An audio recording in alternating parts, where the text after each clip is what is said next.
Yun, lunch break.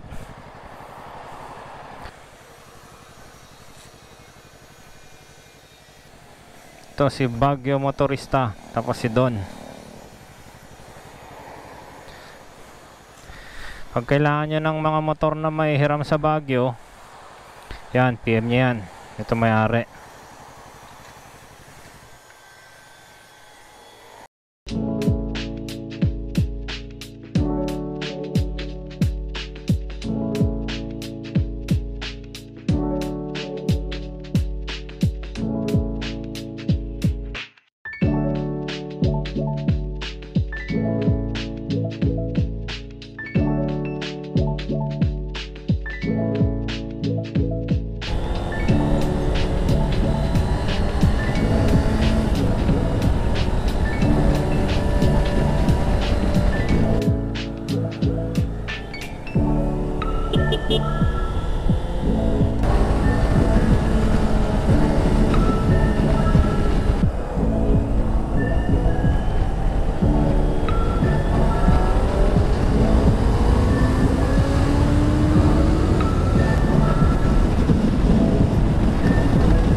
Tunnel daw eh.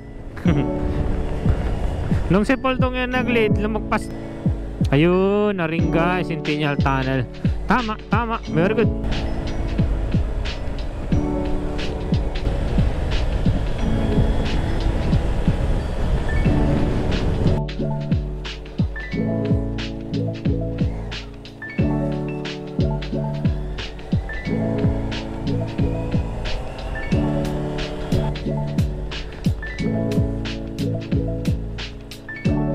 Hindi pwedeng pasukin. Yun no.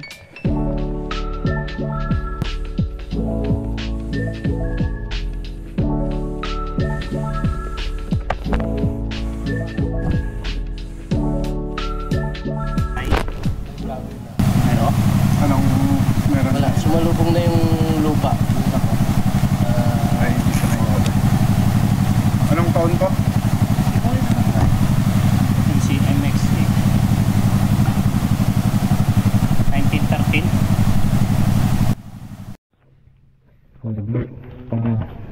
Pasok kami ng tunnel na hindi namin alam kung anong meron. Pwede mo rin ba dyan? Hindi na. Huwag lang. Baka mamaya mapulot pa ng mga sino dyan. Thank you. Babit-bit nyo yung helmet nyo, yung susi nyo, iniwan nyo naman.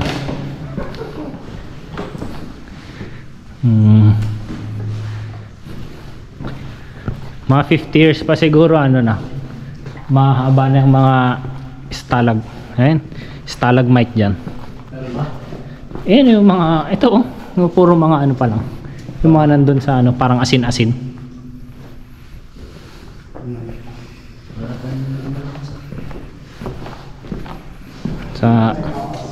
Sa pamilya ko po, si Poldong po ang may ano nito. Siya po ang may idea nito. Dapat pala narap natin yung motor nyo rito. Inilawan natin. Wala na.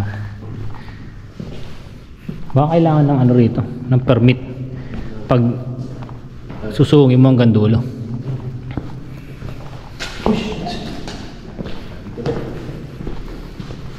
Dito nga obstacle course. Ilang kilometro ka daw to? Ito na obstacle course, may butas so. Tapos hanggang ganun doon. Why not? Hanggang dyan lang. Diyan lang kayo. Hanggang doon lang sa doon lang kung nakikita niyo ang hill na yan. Hanggang doon lang kami. Nakatakot na eh.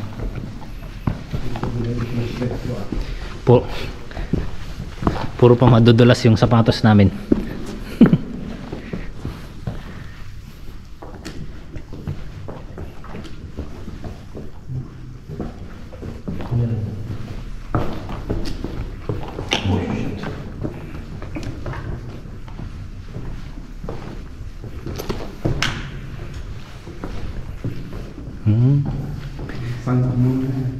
Dasama tag check intoy ni. Hindi yan, may mga picnic ano pa sila oh.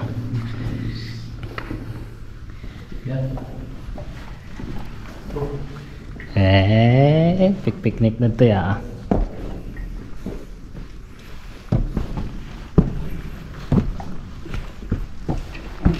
Oh, ha? Oh, ayun na oh. Todo na American Tech namin dito. Nilakasahan yung flashlight ko no. Tinanggal ko dito sa bag ko eh. Para magandang bumalik dito. Explore mo sa loob? Oo. Hindi. Content. Adventure bike yung kunin mo. Basta magkakasama tayo ah.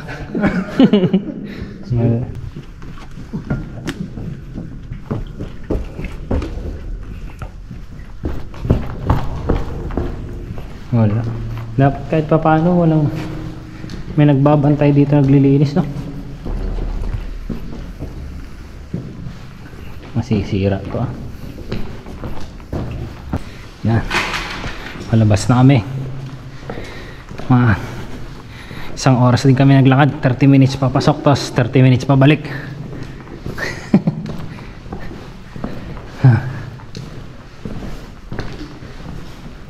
Hindi na ako napag-video doon kasi madilim eh.